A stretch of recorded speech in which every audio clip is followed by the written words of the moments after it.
Um, so we're just going to catch up briefly with Iran.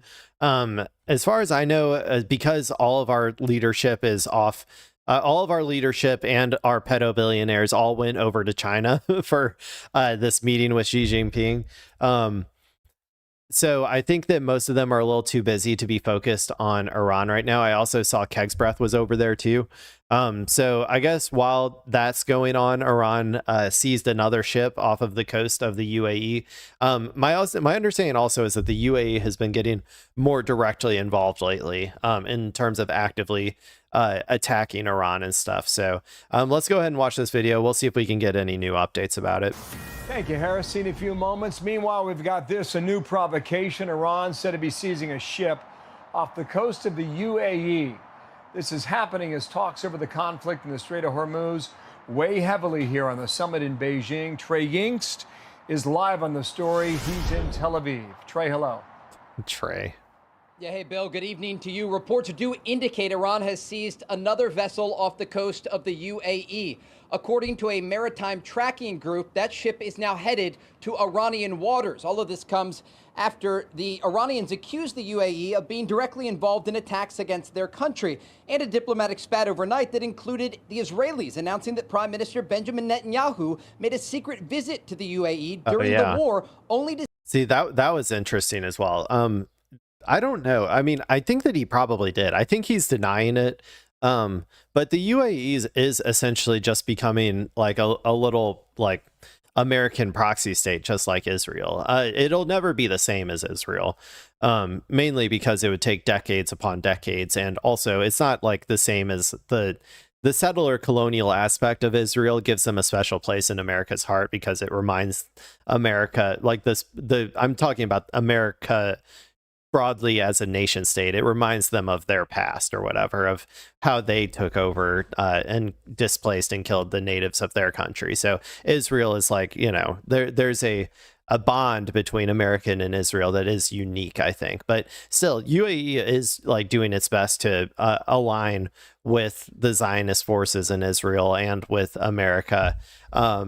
Really trying. I don't know what their plan is, man. Iran is like the like, what are you going to do against Iran? Like Iran, like there's like Iran can hit you like indefinitely forever. I feel like this is a bad, like Iran is essentially the regional hegemon at this point, like the superpower of the region.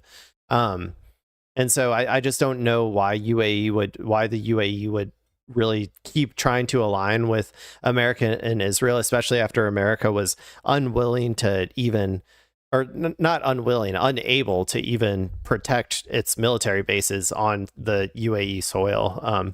Seems like a bad move to me. To see the Emiratis deny it later. Secretary of State Marco. Oh, and the reason that the UAE denies this, by the way, is because the people of the UAE hate Israel. At least most of them do.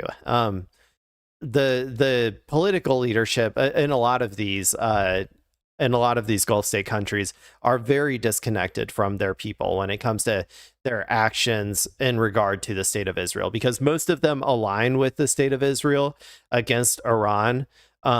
However, most of the people do not want them to do that. So that's probably why the UAE is denying it. Rubio told Fox's Sean Hannity the Chinese should play a more active role in getting Iran to change course in the Persian Gulf. Well, of all the countries of the world, economies are melting down because of this crisis in the Straits. They're going to be buying less Chinese product, and the Chinese exports are going to drop precipitously. So it's in their interest to resolve this. We hope to convince them to play a more active role in getting Iran to walk away from what they're. AKA, they're admitting that they have no leverage and are unable to get Iran to do what they want them to do. That's pathetic from an American empire perspective.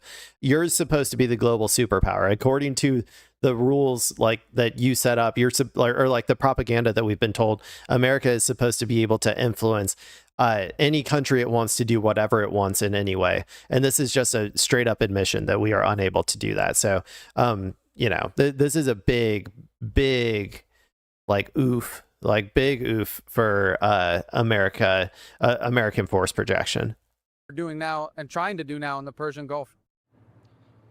As for the possibility of a negotiated settlement, Vice President J.D. Vance indicated there's been some progress in recent weeks. The question remains if it's enough progress to avoid the war resuming.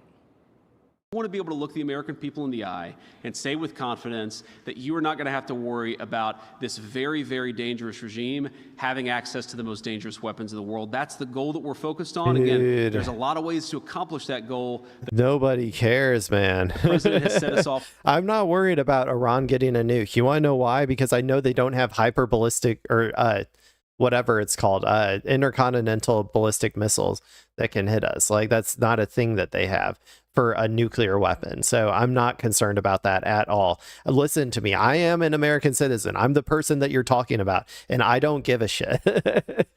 On the diplomatic pathway for now, and that's what I'm focused on. Iran's foreign minister spoke today saying his country is prepared for both diplomacy and war. Bill? Wow. Okay, Trey, good to have you on the scene there in Tel Aviv. Trey Yanks, thanks. Okay, well, whoops. Meeting faced it. Thank you. Sorry, I didn't mean to click that one. Yeah, that was I wanted them to talk a little bit more about the actual ship. Sometimes they trick me with these clips where they say it's about something and then they talk about, 5 different things. So, but anyway, Iran is probably just taking, I think, the opportunity of America being distracted over, doing its summit in Beijing. That they're just probably taking advantage of that to do some escalations, do some provocations, and not have any response from America. If I had to guess what they were doing here, just as a kind of like show of force, show that they still have, leverage and they're still able to act on whatever actions they see fit. That's probably what's going on. So